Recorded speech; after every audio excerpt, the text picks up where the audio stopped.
प्रभु ईसा को मृत्युदंड के उद्देश्य से राज्यपाल पिलातुस के सम्मुख खड़ा किया गया। पिलातुस ने ईसा से पूछा कि तुमने क्या किया है, कौन हो तुम और ये सब लोग क्यों तुम पर दोष लगा रहे हैं। ईसा ने कहा, मेरा राज्य इस संसार का नहीं है, और अगर इस संसार का होता तो मेरे लोग खड़े होते मेरे लिए। मैंने इस कारण जन्म लिया और इस कारण संसार में आया हूं कि सत्य की साक्षी दूं, सत्य की साक्षी दूं। प्रत्येक व्यक्ति जो सत्य का है मेरी वाणी सुनता है। और पिलातुस ने ईसा से फिर पूछा कि सच्चाई क्या है। बहुत सुंदर प्रश्न पिलातुस ने पूछा कि सच्चाई क्या है। राज्यपाल पिलातुस और ईसा के थोड़े से मिलन एवं संवाद से पिलातुस का हृदय रूपांतरित हो गया। वो पूरी ताकत लगाकर प्रयास करने लगा कि ईसा को मृत्युदंड न मिले, लेकिन जनता की जिद के आगे उसकी एक न चली। ईसा को क्रूस पर टांग दिया गया। क्रूस की श्रापित जगह उनके संस्पर्श से पवित्र वेदी बन गई।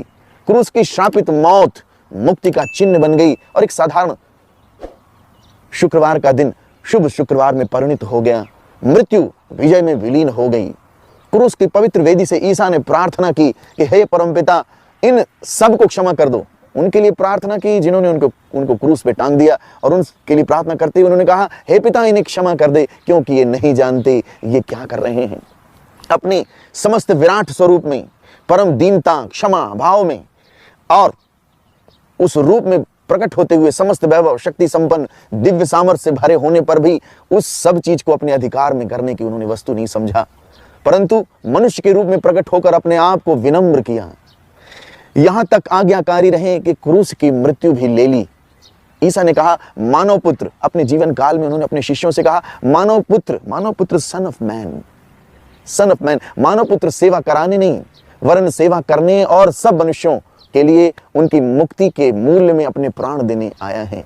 अपने जीवन काल में अपने शिष्यों के साथ चलते हुए रहते हुए प्रभु ईसा ने एक सुंदर बात कही, अपने शत्रुओं से प्रेम करो और अपने सताने वालों के लिए प्रार्थना करो, जिससे तुम अपने पिता की जो स्वर्ग में है संतान बन सको, क्योंकि वह दुर्जन और सज्जन दोनों पर अपना सूर्य उदय करता है तथा धार्मिक और अधार्मिक दोनों पर वर्षा करता है। यदि तुम केवल उन्हीं से प्रेम करो जो तुमसे प्रेम करते हैं, तो तुम्हें क्या फल मिलेगा।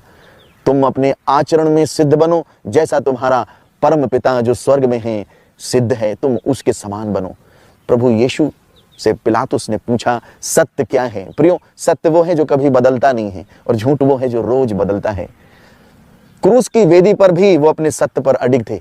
श्राप नहीं दिया, आशीर्वाद दिया, प्रार्थना की उन लोगों के लिए और यही कहा, हे पिता, इन्हें क्षमा कर दे, ये नहीं जानते ये क्या करते हैं।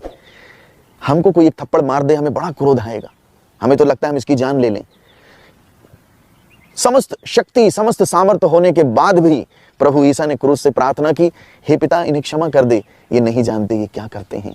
प्रियो, उस क्षण में प्रार्थना करना बहुत कठिन था, लेकिन प्रभु ईसा ने उनके लिए प्रार्थना की। और यही दिव्य स्वरूप है परमात्मा का, यही सच्चा स्वरूप है।